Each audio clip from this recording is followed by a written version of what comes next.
Hello everyone, कैसे हैं आप सभी। हमने ब्रिटेन की न्याय व्यवस्था के बारे में पढ़ा था। आज हमारा टॉपिक है अमेरिका की न्याय व्यवस्था।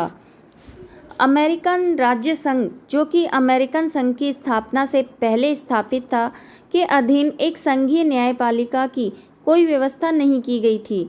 उस समय न्यायिक विवादों का निपटारा राज्यों के न्यायालयों द्वारा ही किया जाता था। ये न्यायालय परस्पर विरोधी निर्णय देते थे, जिसके कारण बहुत ही अनिश्चितता की स्थिति बनी हुई थी।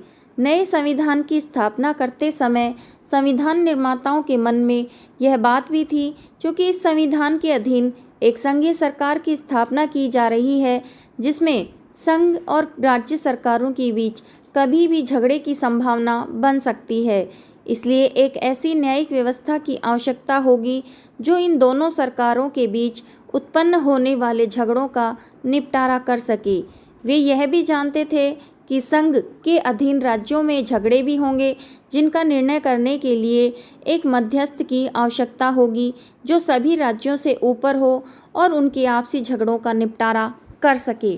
इसके अतिरिक्त संयुक्त राज्य अमेरिका को विदेशों के साथ की गई संधियों के संबंध में उत्पन्न होने वाले विवादों को भी राज्यों के न्यायालयों को सौंपना उचित नहीं था, क्योंकि उससे कभी भी गड़बड़ी फैलने की संभावना हो सकती है। अंत में यह सोचा गया कि संविधान के विभिन्न अनुच्छेदों और कांग्रेस द्वारा पास किए गए विभिन्न कानूनों की व्याख्या के प्रश्न आदि राज्यों के न्यायालयों के हाथों में छोड़ दिए गए, और तो उससे भी विभिन्न राज्यों में पारस्परिक विरोध उत्पन्न होगा, क्योंकि उस संबंध में प्रत्येक न्यायालय भिन्न और परस्पर विरोधी निर्णय देगा। इन बातों को ध्यान में रखते हुए एक स्वतंत्र संघीय न्यायालय की स्थापना बहुत ही आवश्यक समझी गई। संविधान के 3 अनुच्छेद में न्यायपालिका की स्थापना की व्यवस्था की गई है, जिसमें कहा गया है कि संयुक्त राज्य की न्यायिक शक्तियाँ एक सर्वोच्च न्यायालय तथा अन्य ऐसे अधीनस्थ न्यायालयों में निहित होगी, जिनकी स्थापना कांग्रेस के द्वारा समय समय पर की जाएगी। अगर बात की जाती है इसके सीरीज़ की, तो सबसे ऊपर सुप्रीम कोर्ट होता है, अमेरिका का सुप्रीम कोर्ट होता है। उसके बाद में अपील न्यायालय होते हैं, फिर डिस्ट्रिक्ट न्यायालय होते हैं, और उसके बाद में स्टेट न्यायालय होते हैं, और सबसे लास्ट में जो लोकल कोर्ट होते हैं वो होते हैं। संघीय न्यायालय की प्रणाली का परिचय। संघीय अदालत प्रणाली के 3 मुख्य स्तर हैं। जिला अदालतें, सर्किट कोर्ट जो अपील का पहला स्तर होता है, संयुक्त राज्य अमेरिका का सुप्रीम कोर्ट संघीय प्रणाली में अपील का अंतिम न्यायालय है।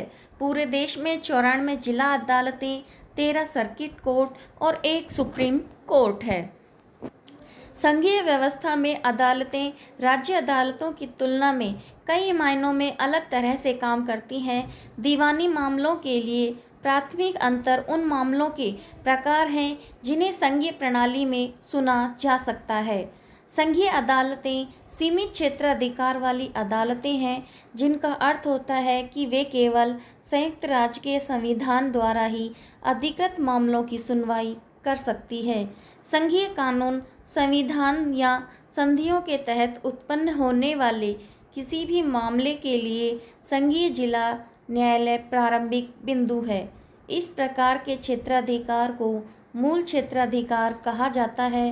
कभी कभी राज्य की अदालतों का अधिकार क्षेत्र संघीय अदालतों के साथ ओवरलैप हो जाता है, जिसका अर्थ है कि कुछ मामलों को दोनों अदालतों में लाया जा सकता है।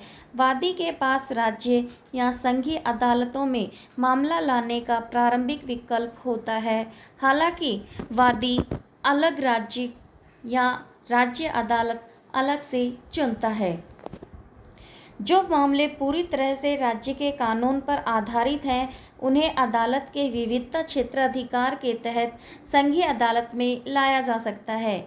विविधता क्षेत्राधिकार एक राज्य के वादी को संघीय अदालत में मुकदमा दायर करने की अनुमति देता है, जब प्रतिवादी एक अलग राज्य में स्थित होता है। प्रतिवादी भी इस कारण से राज्य की अदालत से निकालने की मांग कर सकता है। संघीय अदालत में एक राज्य कानून का दावा लाने के लिए सभी वादी और प्रतिवादियों की तुलना में अलग अलग राज्यों में स्थित होने चाहिए और विवाद राशि डॉलर में यानी 75,000 से अधिक होनी चाहिए।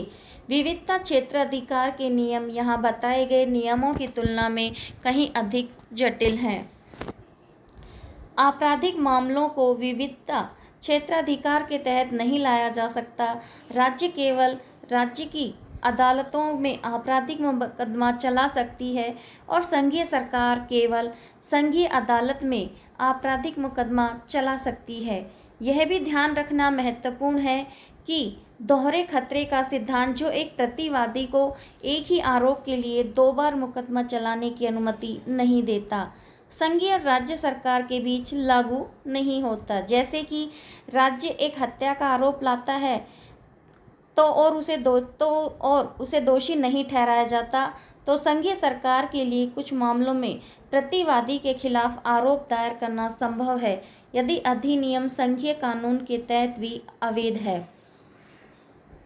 संघीय न्यायाधीश यानी सर्वोच्च न्यायालय राष्ट्रपति द्वारा चुने जाते हैं। संघीय न्यायाधीश राष्ट्रपति द्वारा चुने जाते हैं और सीनेट की सलाह और सहमति के साथ ही उनकी पुष्टि की जाती है। अच्छे व्यवहार के दौरान अपने कार्यालय में रखे जाते हैं।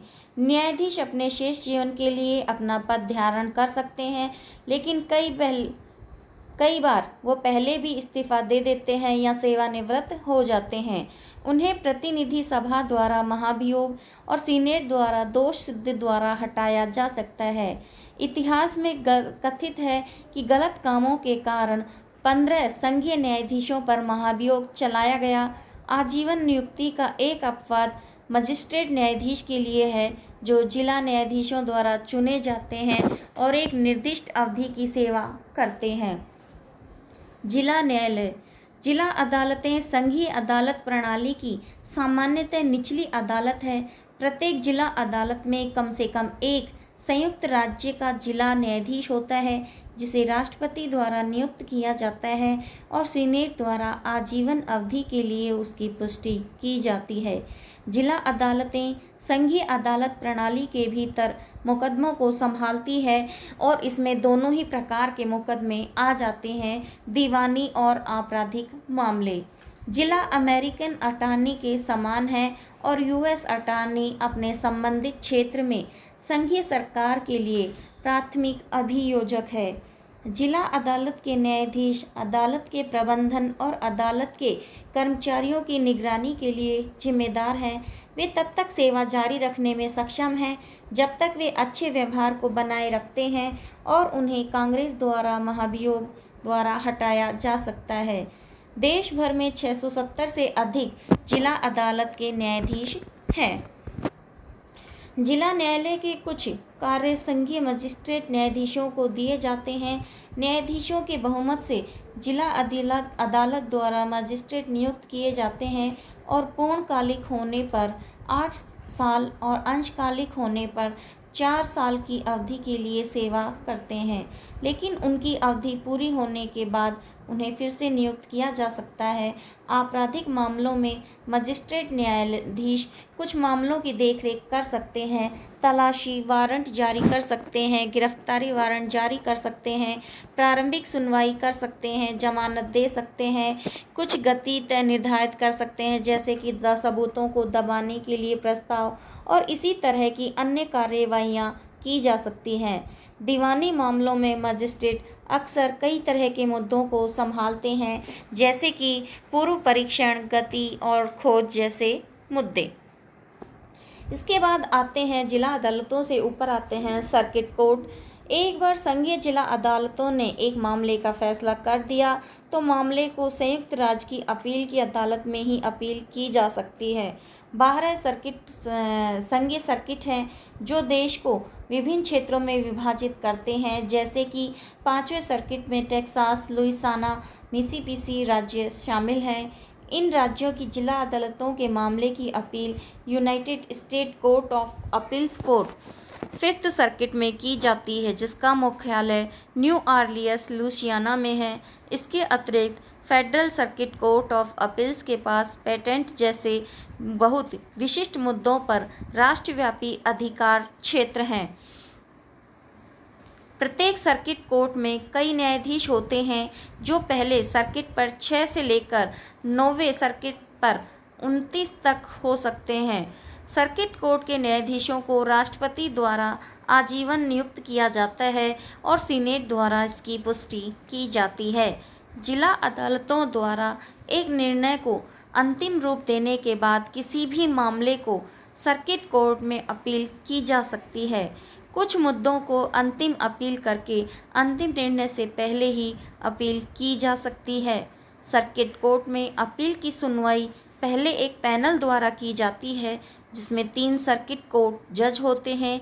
पक्ष अदालत में संक्षिप्त फाइल करते हैं, यह तर्क देते हुए कि ट्रायल कोर्ट के फैसले को पुष्टि या उलट क्यों किया जाना चाहिए। संक्षिप्त विवरण दाखिल होने के बाद अदालत मौखिक तर्क निर्धारित करेगी जिसमें वकील अदालत के सामने अपनी दलीलें देने और न्यायाधीशों के सवालों का जवाब देने के लिए आएंगे। हालांकि यह मुश्किल है कि संपूर्ण सर्किट कोर्ट एन बैंक एक ही सुनवाई कर नामक प्रक्रिया में कुछ अपीलों पर विचार कर सकते हैं। 9वें सर्किट में बाकी सर्किटों की तुलना में एन बैंक के लिए अलग प्रक्रिया है। एन बैंक की राय में अधिक भार होता है और आमतौर पर एक पैनल द्वारा मामले की सुनवाई के बाद ही निर्णय लिया जाता है। एक बार एक पैनल के किसी मुद्दे पर फैसला सुना दिया तो राय को प्रकाशित कर दिया जाता है और कोई भी भविष्य का पैनल पिछले फैसले को खारिज नहीं कर सकता। हालांकि पैनल सुझाव दे सकता है कि सर्किट पहले पैनल के निर्णय पर पुनर्विचार करने के लिए मामले को उठाए। फेडरल सर्किट से परे विशिष्ट विषयों पर अपीलों से निपटने के लिए कुछ अदालतें स्थापित की गई हैं, जैसे कि दिग्गजों के दावे और सैन्य मामलों के आदि। अमेरिका की सर्वोच्च अदालत। संयुक्त राज्य का सर्वोच्च न्यायालय अमेरिकी न्यायिक प्रणाली में सर्वोच्च न्यायालय है और संघीय न्यायालय अदालत में लाए गए सभी मामलों या राज्य अदालतों में लाए गए लेकिन संघीय कानून से निपटने वाले सभी मामलों पर अपील का फैसला करने की शक्ति। जैसे यदि किसी राज्य के सर्वोच्च न्यायालय द्वारा भाषण की स्वतंत्रता का पहला संशोधन मामला तय किया गया था तो मामले को संघीय सर्वोच्च न्यायालय में ही अपील की जा सकती है, किसी अन्य न्यायालय में उसकी अपील नहीं की जा सकती। हालांकि अगर वही मामला पूरी तरह से पहले संशोधन के समान राज्य के कानून पर निर्धारित किया गया था तो संयुक्त राज्य का सर्वोच्च न्यायालय मामले पर विचार नहीं कर पाएगा। सर्किट कोर्ट या राज्य के सर्वोच्च न्यायालय द्वारा किसी भी मामले में फैसला सुनाए जाने के बाद कोई भी पक्ष सर्वोच्च न्यायालय में अपील करने का विकल्प चुन सकता है। सर्किट कोर्ट की अपीलों के विपरीत सुप्रीम कोर्ट को आमतौर पर अपील सुनने की आवश्यकता नहीं होती है। पक्ष मामले की सुनवाई के लिए अदालत से प्रमाण पत्र का रिट दायर कर सकते हैं। यदि रिट दी जाती है तो सुप्रीम कोर्ट संक्षिप्त विवरण लेगा और मौखिक तर्क देगा। यदि रिट नहीं दी जाती है तो निचली अदालत की राय कायम रहती है। अक्सर यह देखा गया है कि उच्च न्यायालयों में 1% से कम अपीलों पर वास्तव में इसके द्वारा सुनवाई की जाती है।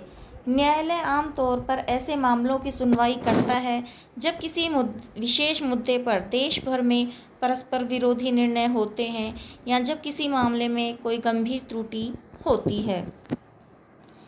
न्यायालयों के सदस्यों को न्यायाधीश के रूप में संदर्भित किया जाता है और अन्य संघीय न्यायाधीशों की तरह ही उन्हें राष्ट्रपति द्वारा नियुक्त किया जाता है और सीनेट द्वारा आजीवन अवधि के लिए पुष्टि की जाती है।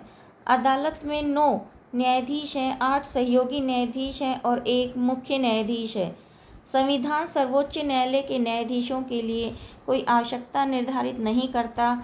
हालांकि अदालत के सभी मौजूदा सदस्य वकील हैं और अधिकांश ने सर्किट कोर्ट के न्यायाधीशों के रूप में कार्य किया है। जस्टिस भी अक्सर पूर्व कानून के प्रोफेसर होते हैं। मुख्य न्यायाधीश अदालत के प्रशासक के रूप में कार्य करता है और राष्ट्रपति द्वारा चुना जाता है और पद खाली होने पर कांग्रेस द्वारा अनुमोदित किया जाता है। सुप्रीम कोर्ट वाशिंगटन डीसी में है। अदालत अक्टूबर के पहले सोमवार के प्रत्येक गर्मी तक अपना वार्षिक कार्यकाल आयोजित करती है और आमतौर पर जून के अंत में समाप्त होती है। आज इसी के साथ आज का हमारा ये टॉपिक यहीं समाप्त होता है। धन्यवाद। Thank you.